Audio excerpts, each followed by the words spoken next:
Dizem as antigas lendas de regiões antigas de diversos países, onde os espíritos de pessoas egoístas e mesquinhas, após sua morte, vagam pelo nosso mundo, guardando os tesouros deixados para trás, e que só conseguiriam sua liberdade após alguém descobrir onde esses antigos valores estariam enterrados. Mas afinal, no que se baseiam as lendas e fatos? O relato a seguir conta uma dessas supostas lendas do interior do Brasil. Antigamente, existia uma forma muito particular das pessoas guardarem suas economias. Elas enterravam ou escondiam seu dinheiro, seja em algum lugar na mata, ou até mesmo em casa, debaixo dos colchões, e por aí vai. Isso acontecia com mais frequência na zona rural, já que bancos, nessa época, era privilégio de poucos. O curioso dessa prática era que quando a pessoa partia dessa vida, ela tentava, de alguma forma, avisar para alguém desenterrar o tal dinheiro. A alma da pessoa fica penando até encontrar uma pessoa que tivesse coragem para desenterrar, pois diziam os mais velhos que no trajeto do resgate apareciam várias assombrações para impedir que a pessoa não conseguisse desenterrar o dinheiro, e como consequência, a pobre alma continuaria penando. No começo do século XX, na cidade de Ibaúzinha, zona rural do Maranhão, existia uma pobre viúva, bem jovem, a qual era mãe de vários filhos, sendo que seu único serviço era quebrar coco de babaçu, uma prática muito bem comum no Maranhão. A pobre mulher levava uma vida muito sofrida. Um dia, ela teve um sonho, onde alguém lhe falava que em uma serra, em um determinado local, existia um dinheiro enterrado. Ela preferiu não dar atenção para esse sonho, já que para ela não se passava de um simples sonho. Mas o curioso era que ela começou a sonhar várias noites seguidas sobre a mesma coisa. Um dia, ela decidiu ir atrás daquele dinheiro citado no sonho. Então ela chamou 2 compadres seus, que por sinal eram pessoas bem ambiciosas. Saíram à tarde e foram para aquela serra mostrada no sonho. Já chegando no local, eles começaram a cavar. Cavaram até a pá bater em algo. Sendo que naquele momento, o compadre fez um sinal para sua esposa.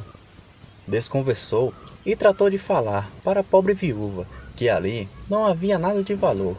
Seria apenas um engano. Então, a pobre mulher, desiludida, foi embora, juntamente com eles. Quando caiu a noite, o compadre e mais a comadre retornaram à serra e desenterraram uma botija cheia de dinheiro da época.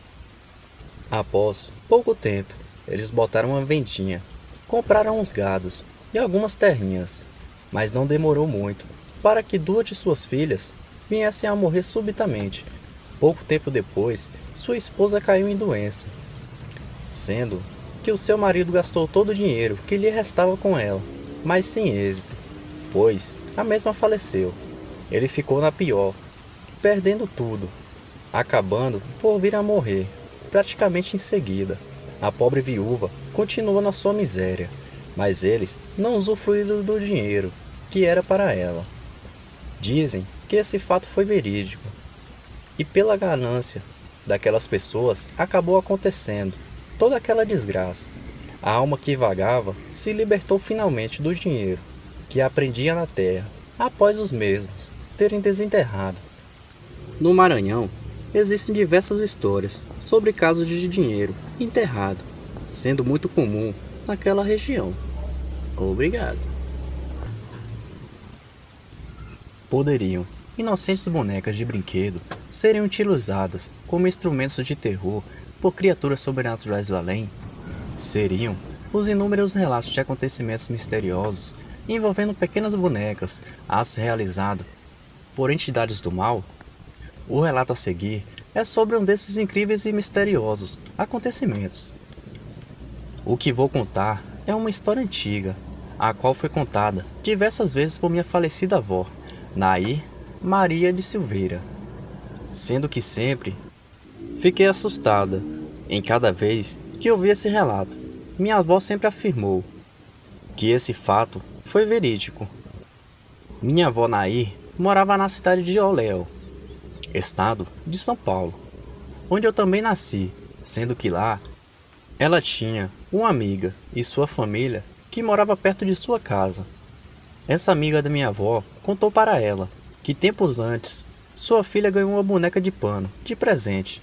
Naquela época, nem todas as pessoas tinham dinheiro para comprar brinquedo para as crianças, então era normal a construção de pequenos brinquedos, tanto pelos pais como também pelas próprias crianças, utilizando materiais caseiros, como latas e outras bugigangas. Então imagina-se a alegria daquela garotinha ao ganhar uma boneca de pano de verdade. Era algo incrível. A menina ficou muito apegada com a boneca, sendo que não a largava mais. O tempo passou, sendo que certo dia a mãe da garotinha notou que a sua pequena camisola, a qual ela utilizava para dormir, estava chamuscada, como se tivesse sido exposta a fogo ou um calor muito grande. Então a mãe resolveu perguntar para sua filha o que havia acontecido com a camisola para ter ficado daquele jeito. A garotinha, tão inocente, disse para sua mãe que sua boneca a havia levado para um lugar muito quente e que ela disse que era um inferno. Sua mãe, assustada, é claro, não acreditou, mas ficou cismada com aquilo. Passando mais alguns dias, outra camisola surgiu chamuscada novamente, como a primeira, e a garotinha insistia que foi a boneca que havia saído com ela e a levado para o inferno durante a noite. A mãe, já assustada, resolveu então ficar de vigia durante algumas noites para ver o que acontecia. Durante os primeiros dias, nada aconteceu, até que em uma certa noite, após a garotinha ir dormir, a mãe ouviu um barulho e foi ver o que estava acontecendo. Ela olhou horrorizada, quando olhou pela fresta de uma porta e vê a boneca andando de mãos dadas com sua filha e saindo pela porta. Assustada e terrificada, a mãe não fez nada no momento, com medo de algo pior acontecer com sua filha. Já com o amanhecer do dia, e estando sua filha de volta para casa, a mãe pega a boneca e a rasga totalmente e coloca fogo no que restou dos seus destroços, pondo fim naquele incrível pesadelo, sendo que nunca mais esqueceria aquela horrível experiência. Muitos podem não acreditar em fatos como esse, mas nunca se devemos esquecer que em nosso mundo acontecem fatos impressionantes, os quais nunca foram desvendados e que desafiam a sobriedade dos mais céticos e dos mais estudados cientistas. Boa noite. E aí, galerinha assombrada, boa noite. Venho pedir a vocês que se inscrevam e não se esqueçam do like, ajuda muito. Tenham uma boa noite e cuidado com os espíritos no seu quarto.